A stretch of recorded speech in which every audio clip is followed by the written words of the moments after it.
राजनीतिक दल इसका समर्थन कर रहे हैं और लखनऊ सहित कई जगहों की मंडियां भी बंद हैं। इसको किस तरह से देखते हैं आप? जो राजनीतिक दल किसानों के भारत बंद के समर्थन का नाटक कर रहे हैं, दोहरा चरित्र अपना रहे हैं, वही किसानों के जन्मजात विरोधी हैं।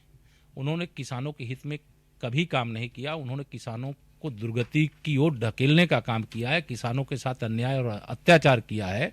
किसानों की मांगों को लेकर के जब किसान कभी इन दलों की सरकार रही है तो वह किसान अपनी बातों को लेकर के जाते थे तो उनके साथ अन्याय, अत्याचार और लाठी वर्षा होती थी।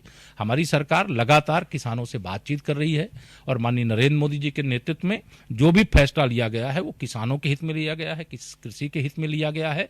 और विपक्षियों के समर्थन के बावजूद उत्तर प्रदेश सहित देश में भारत बंद फ्लॉप हो चुका है। सर, जिस तरह से अखिलेश यादव कल धरने पे बैठे थे और पूरे उत्तर प्रदेश में समाजवादी पार्टी के कार्यकर्ताओं ने प्रदर्शन किया और कहा जा रहा है कि ये आंदोलन आगे भी जारी रहेगा। आज भी समाजवादी पार्टी के कुछ एमएलसी धरने पे बैठे थे और उन्होंने कहा कि हम मौन प्रदर्शन करेंगे विधानसभा के सामने। देखिए, एक समाजवादी पार्टी को मुझे लगता है कि अगर ये एहसास नहीं हो रहा है कि किसानों ने, गरीबों ने, मजदूरों ने, नौजवानों ने, उत्तर प्रदेश वासियों ने समाजवादी पार्टी को नकार दिया है, तो उनको मैं याद दिलाना चाहता हूं कि 2014 का लोकसभा चुनाव जब वो सत्ता में थे, हारे हैं।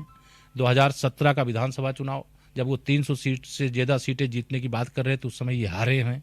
2019 का लोकसभा चुनाव जब बुआ भतीजे मिल करके लड़ रहे थे और मोदी जी को प्रधानमंत्री बनने से रोकना चाह रहे थे, तब उत्तर प्रदेश और देश की जनता ने समर्थन किया है।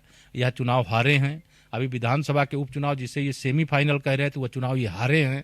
अभी विधान परिषद के जो चुनाव हुए उसमें भारतीय जनता पार्टी ने 6 सीटें जीती है और 6 सीटें जीत करके एक रिकॉर्ड कायम किया है। इसलिए इनके किसी नाटक से न इनको किसानों का समर्थन मिलने वाला है, न गरीबों का समर्थन मिलने वाला है, क्योंकि किसान विरोधी इनकी जो मतलब सरकार की नीतियां रही हैं उसे किसान भूला नहीं। सर, एक आखिरी सवाल ये था कि जिस तरह से किसान धरने पर बैठे हैं दिल्ली के बॉर्डर पर और आज यहाँ भी किसान जो है वो प्रदर्शन कर रहे हैं, कई इलाकों में उन्होंने सड़क जाम कर दी है, तो वो कौन लोग हैं? क्या वो किसान नहीं हैं? देखिए, जो कांग्रेस, सपा, बसपा आदि दलों के नेता किसान बन करके बैठ रहे हैं वो अपना चोला उतारें। किसान किसान है, किसान की हमें चिंता है। हमारी सरकारें केंद्र में मोदी जी के नेतृत्व में, प्रदेश में योगी जी के नेतृत्व में किसानों की भलाई के लिए समर्पित हैं और समर्पित रहेंगी और किसानों के उत्थान के लिए जो हमारी योजनाएं हैं वो जारी रहेंगी। बातचीत के लिए शुक्रिया। आप डिप्टी सीएम केशव प्रसाद मौर्य जी को सुन रहे थे। साफ तौर पर इन्होंने कहा है कि भारतीय जनता पार्टी की सरकार किसानों के साथ खड़ी हुई है और जो विपक्षी दल के नेता किसानों का चोला ओढ़कर धरना प्रदर्शन में शामिल हैं वो अपना चोला उतारें। भाजपा किसानों के साथ थी और आगे भी रहेगी। कैमरा पर्सन गिरीश के साथ सीमा नकवी, भारत समाचार, लखनऊ। और अब खबर